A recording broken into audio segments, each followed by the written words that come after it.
Tere, mina olen Juhan, olen ettevõtte Own Drinks kaasasutaja ja tegevjuht. Ma arvan, et minu ettevõtluse lugu algab juba sisse kodeeritud lapsepõlvest, kuna minu vanemad on ettevõtjad.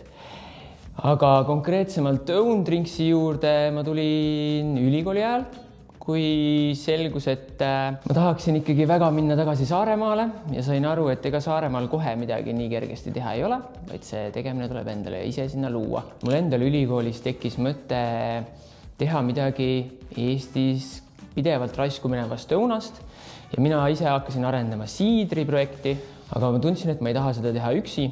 Ja mul meeldib see sõna law of attraction ehk et kui sa milleski väga mõtled ja unistad, siis tegelikult sinu juurde saabuvad need inimesed, kellega koos seda teha. Ja nii meil ka läks, et meie instituudi direktori juurde, kes oli minu juhendaja, tulid siis 2 naisterahvast, kes soovisid samuti midagi õuntest teha läbi ime. Ja me kohtusime täiesti võhipöörad inimesed, leidsime sellise ägeda ühise energia ja hakkasime pihta. Nii lihtne ongi. Kui ma olin Sakus praktikal tegelikult, siis see idee koorus ja koorus.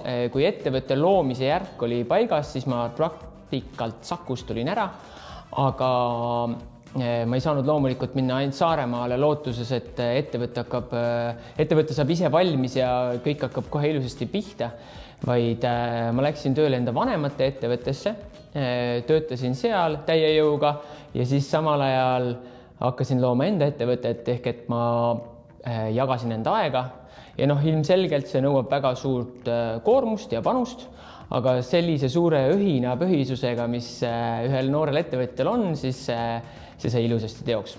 Ma usun, et palgatöö kõrvalt on väga hästi võimalik alustada oma ettevõttega, sellepärast et kindlasti alguses kulub väga palju ressurssi ja aega, aga ega ettevõtlus samamoodi ei lähe kohe 100% lendu, vaid see hakkab tasakesi koguma ja tasakesi käivitub ja hiljem on võimalik siis sellelt palgatöölt enda koormust tasakesi vähendada ja siis juba täie rauaga ettevõtlusele keskenduda. Üks asi, mille peale mina ei osanud kohe mõelda ja samamoodi meie partnerid, kuna varasemat kogemust väga suurt ei olnud ettevõtluses, oli see, et meie finantsplaan ei olnud piisavalt hästi ette valmistatud. Ehk et me küll saime ilusa stardi, aga me ei osanud arvata, kuidas järgmised kuud lähevad, et kus meil tekib vaba raha, et teha järgmisi tootmisi ja nii edasi.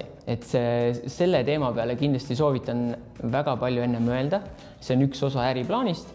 Ja ma usun, et kindlasti finantsteadmistega inimesed suudavad sellel teemal väga hästi teid aidata.